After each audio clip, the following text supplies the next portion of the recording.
right, we have two matters before us tonight. We have the Grayson School zoning. Is there an applicant? You could just stand and state your name for the record. My name is Denise Yarna. I'm here on behalf of the Grayson School. I'm is with the Grayson School and also with my offices right in Berkeley. Okay. So I'm sure you're all familiar with 1 IMS Drive. Mm-hmm. Right. So that currently is an existing office building, and it's owned by an entity associated with Exeter Group. And they had looked at marketing that obviously is continuing to be office, and have been finding that office tenants in the suburbs has become much more difficult. That particular building they're finding, because there isn't close public transit or close by amenities for people to walk to, that it's a little more difficult to lease. And so they began looking at other options and alternatives. And the Grayson School is located in Radnor, not too far, and this is a location where they would love to be, and so it seemed like a very good match. The property is located in the LI zoning district, which, as you probably know, is a pretty intense zoning district that allows for warehouse and manufacturing and office and many, many other things, but it doesn't permit an educational use. It does permit nursery, school, and daycare center, and it also does allow uses of the same general character. So while a school, and you'll hear a lot more about the Grayson School in a minute from Allison, but the Grayson School is a K-12 school. It's very unique. It's one of the few in the nation that serves gifted children, and it's serving a real need in the region, and as exemplified by the fact that they've outgrown their space where they are and that they need larger space, and this would be an excellent location because they could grow in this space.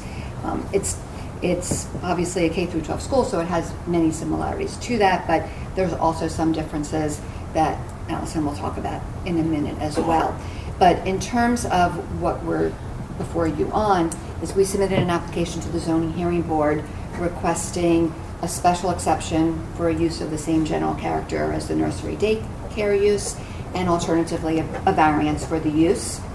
And otherwise, they'd be going directly into the building. They really wouldn't need to make any changes. They're looking at some potential future improvements for outdoor space, but it's not is the important quality of what we're talking about tonight, which is really just the use.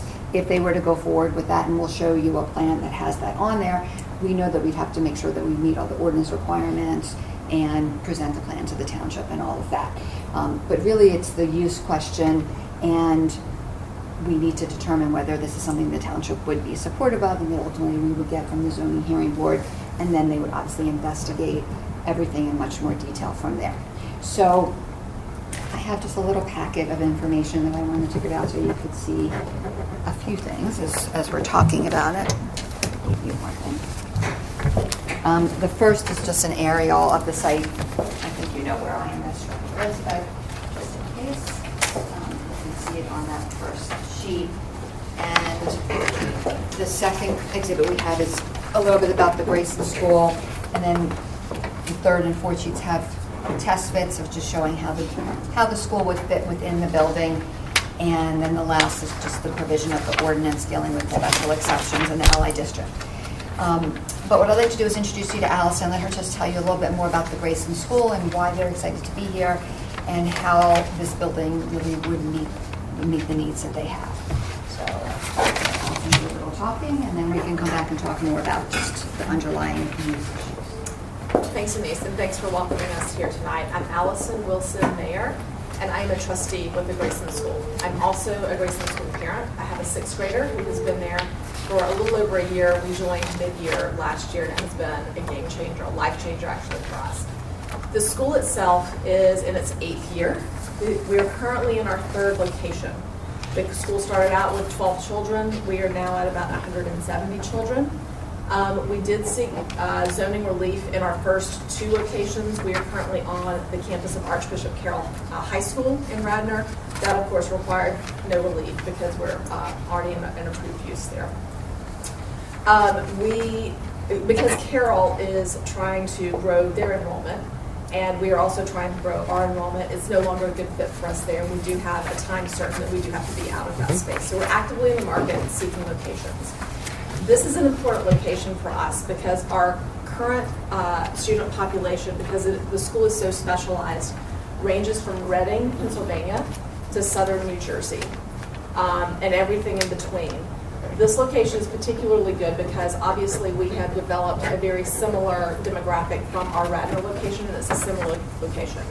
It is accessible by all of the interstates, and if we move further west, then we sort of lose the further east. If we move further east, then we lose the further west. So we want to continue serving those families that are currently enrolled, as well as growing our enrollment. We do have families who are currently relocating from out of state.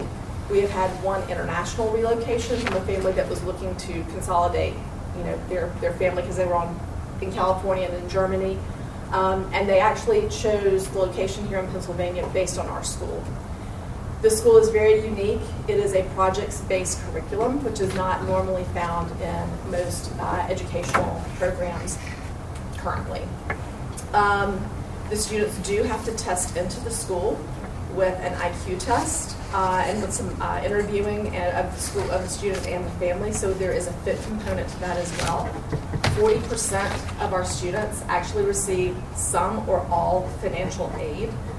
It is a typical independent school in that there is, again, an application process.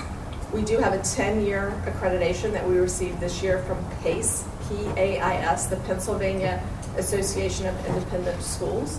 So we're very proud of that accreditation. We did get our accreditation the first time around. And very much a part of what we do is centered around the needs of these children and diversity and inclusion.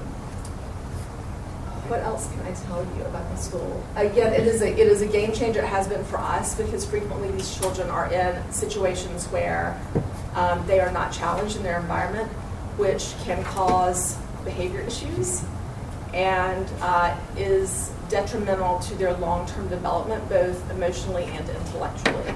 So it's important to many of us that our children have an environment where they are understood and where they are challenged. So, for instance, a middle school is really more like a high school curriculum, and our high school curriculum is like an undergraduate curriculum. Frequently, the children are most highly concentrated with their giftedness in mathematics, and so we have curriculum that can go through a master's degree. There aren't very many children who do that, but there are children who do that. There are 4-year-olds and 5-year-olds that have capacity to do algebraic equations, and so we really try to have curriculum that can go as far as 1-to-1, but typically our ratio school-wide is 4-to-1, 4 students to 1 teacher or staff member. We expect that it will more or less stay around that. Our smallest classes are 1-to-1, and our largest classes are around 12-to-1. So the differentiated curriculum is a lot of what we do.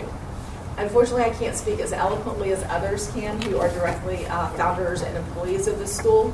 They are currently at Philadelphia Airport with 24 high schoolers on their way to our second annual international trip. Last year, the students went to Italy, and this year they are going to the UK. The trip is different every year because we work in cohorts. So the high school cohort has very mixed classes among themselves, and they do things like this together as a cohort. It's the same with middle school, and then the lower school has closer knit cohorts in 2 or 3 years. One of the things that I asked when I first learned about the school and just my dealings with the municipalities and schools are questions about outdoor fields and whether there's fields and lights and noise and things like that that tend, when there's residential neighbors, to potentially create some issues. Given this location, Right. The concern would be that there's fields and outside areas for the children to let off some steam, to get some air, to be able to refocus, things of that nature, because as you stated, there's not really neighbors Right. in this area, being a limited industrial. Right. But at the same time, we would also be concerned about security for the children. We certainly don't want people driving by, getting too close, things of that nature, just like we would for the elementary school that's around the corner from this site. Right, and that's one good thing also about this location, but I'm sure you can comment about security issues and the use of outdoor space, which is different than typical schools, where I was going. Sure. So we do have an athletic program that is currently focused around ultimate frisbee, and we did field our first soccer team this year that was an intramural soccer team. But these children, while there are some of them who are athletically inclined, that's not the typical demographic.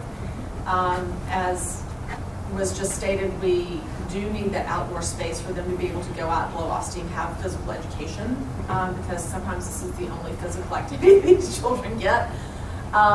We do plan eventually to have a gymnasium, and we do plan to take up some of the very extensive parking. There's more than 600 parking spaces on this site, and not nearly that many is needed for this use of any type, whether it's us or anyone else.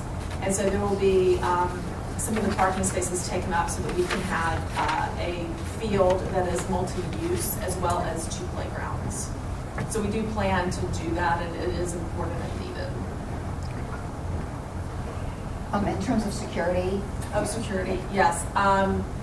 You know, having that I do have a child in this school and my day job, as I know all of you have day jobs.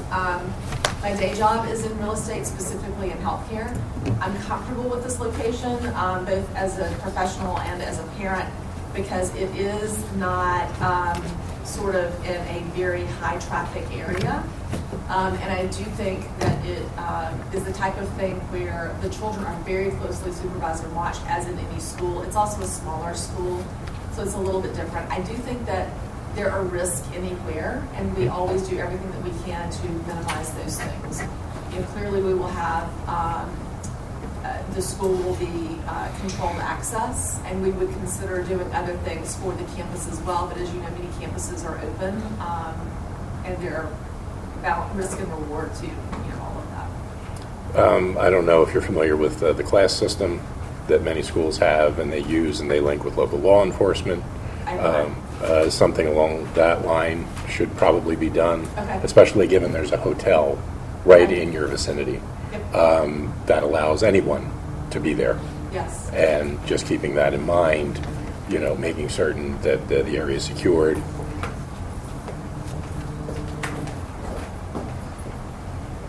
And that everybody's safe. You know, luckily, regionally, we have excellent law enforcement. Response time's not an issue from all of them, which we're very grateful for. Just wanted to make sure that we're raising those issues now. I don't know what type of security you have now. You may be sharing with Yeah. Archbishop Carroll, and they may have that force. And, you know, these days they're extremely trained. And in most cases, they're usually ex-military or ex-law enforcement. And as here, Radnor Police has been very supportive and very responsive anytime we've I'm certain. needed anything. I'm certain. Just as a point of clarification, there's 2 hotels that are built. That's true. And there's Yes. another one approved, the third one. Right. Next to the one that's Okay. approved, so. Right. um, And actually, to that end, you know, those facilities don't have banquet facilities, that they don't have food of that nature, if I'm remembering everything correctly. Correct.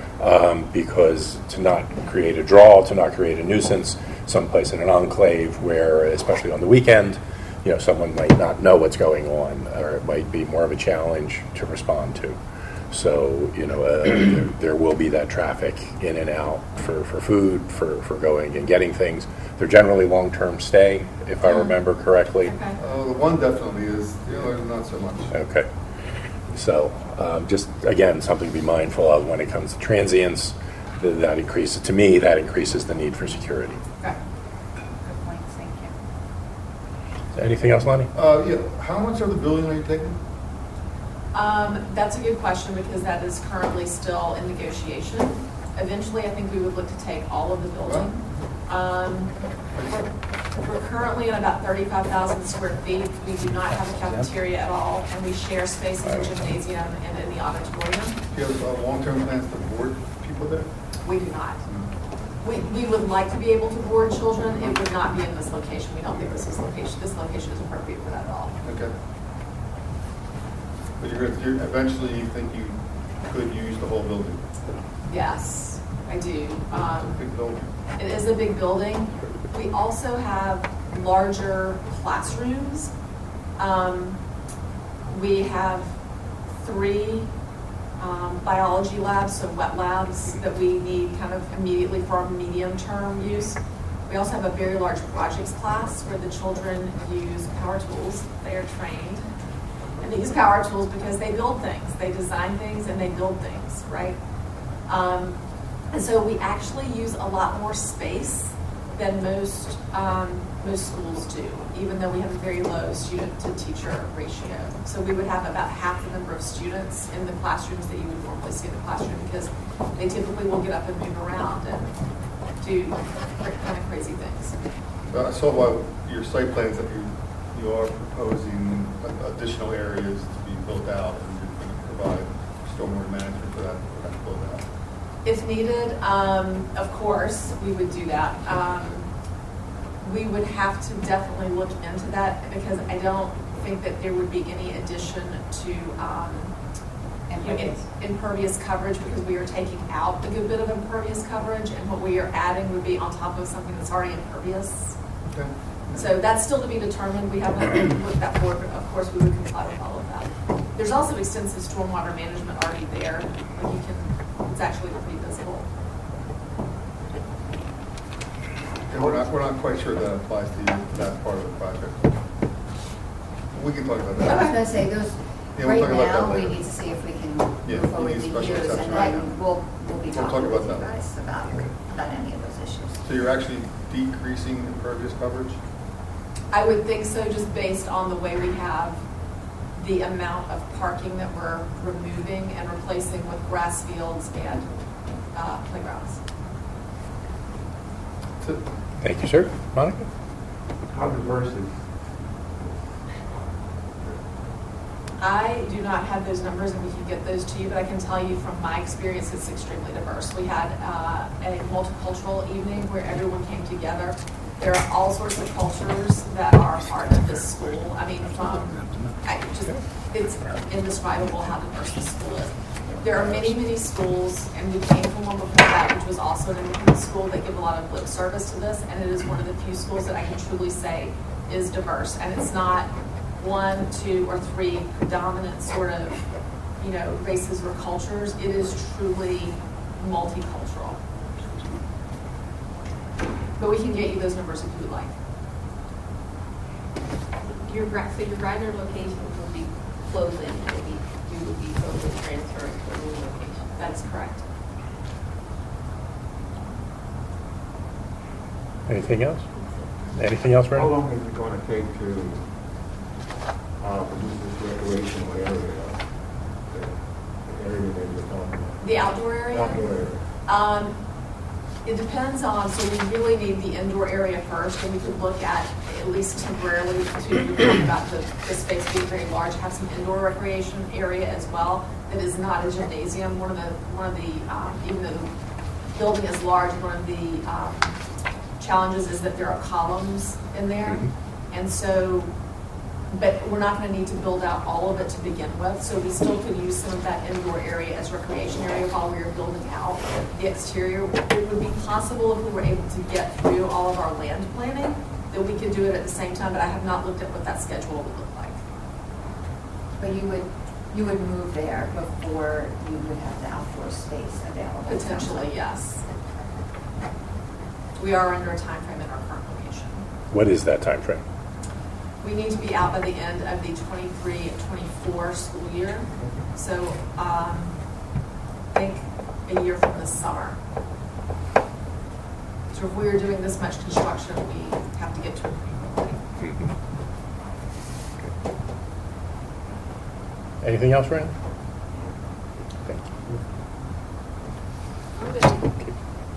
Question I have, do you anticipate this being tax exempt? So we are currently, we are a not-for-profit school, but currently we do not have a negotiated deal with the owner of the property. We are currently negotiating a lease. We do not have a deal to. Take it off, off our Correct. tax rolls. Yeah. That's all I have. Thank you, sir. Do you have anything, Joel? I'm good. Okay. All right, I think we've covered the major issues. If someone were to make a motion, I'll make the motion. So with the addendum that they're not able to board students at the facility, I'm going to suggest that we approve the special exception. Do we have a second? All those in favor signify by saying aye. Aye. Aye. Thank you very much. Do you want to maybe just say and/or variance? I'm advocating for the special exception. I And like the special exception. We're- I do It too. is But I easier to don't get. know, just in case. we're an advisory board, and that's our advice. Zoning is a judicial body. They make the ruling. Okay, I see. I didn't know if you were saying you support the use here and you're well- supporting the use through a special exception. Yes. Thank you. Thank you very much. And thank you for your support.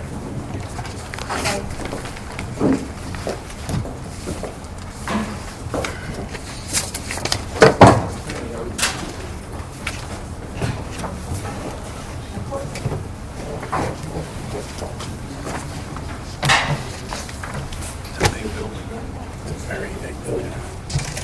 It's a nice use, I actually think.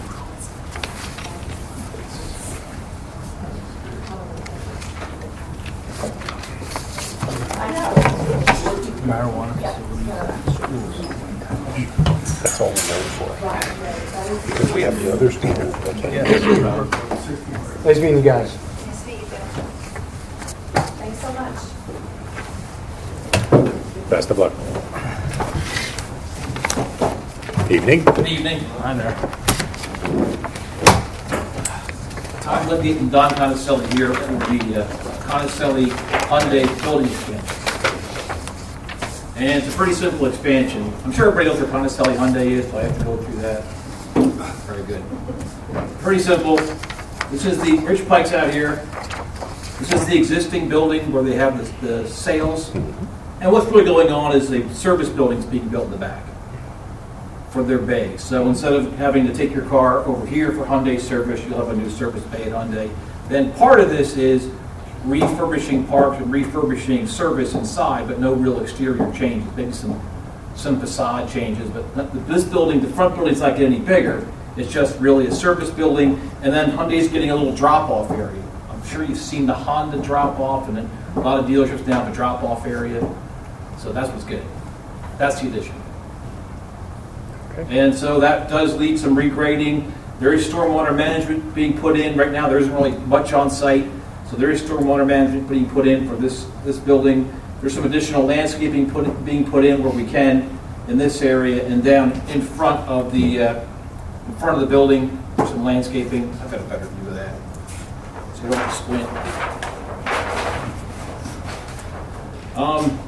And of course, restriping, a new traffic pattern, but that's really that's really the bulk change, is this building being put in the back for service bays, the additional service bays. Yeah.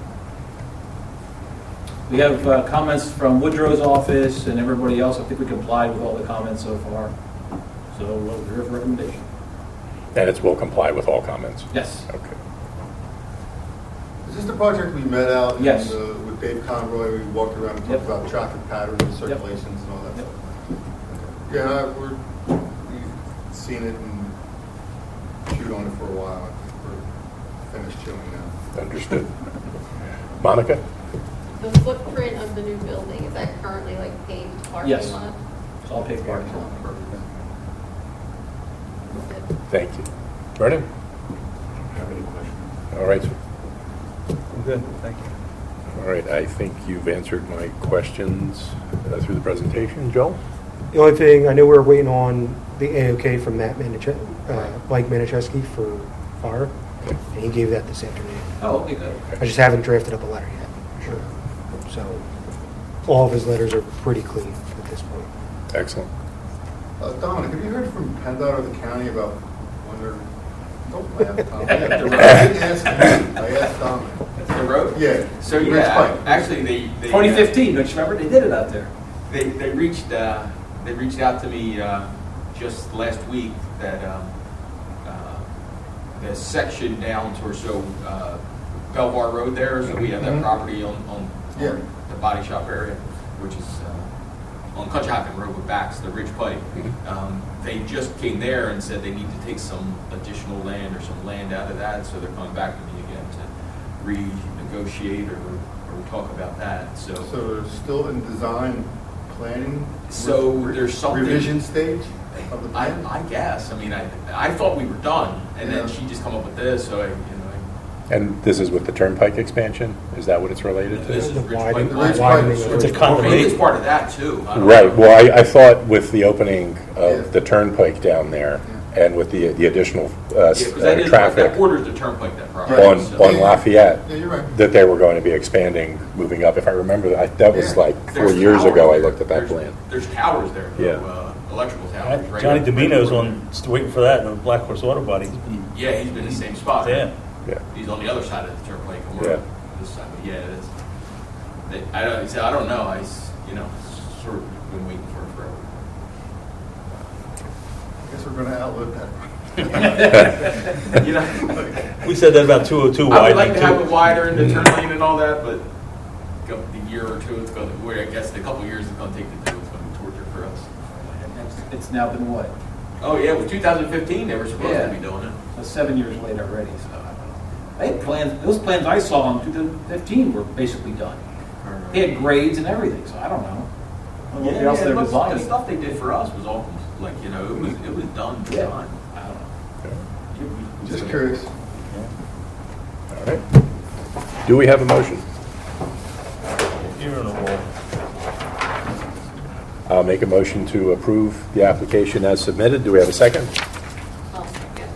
All those in favor signify by saying aye. Aye. Aye. Thank you very much. Best of luck. Thank you.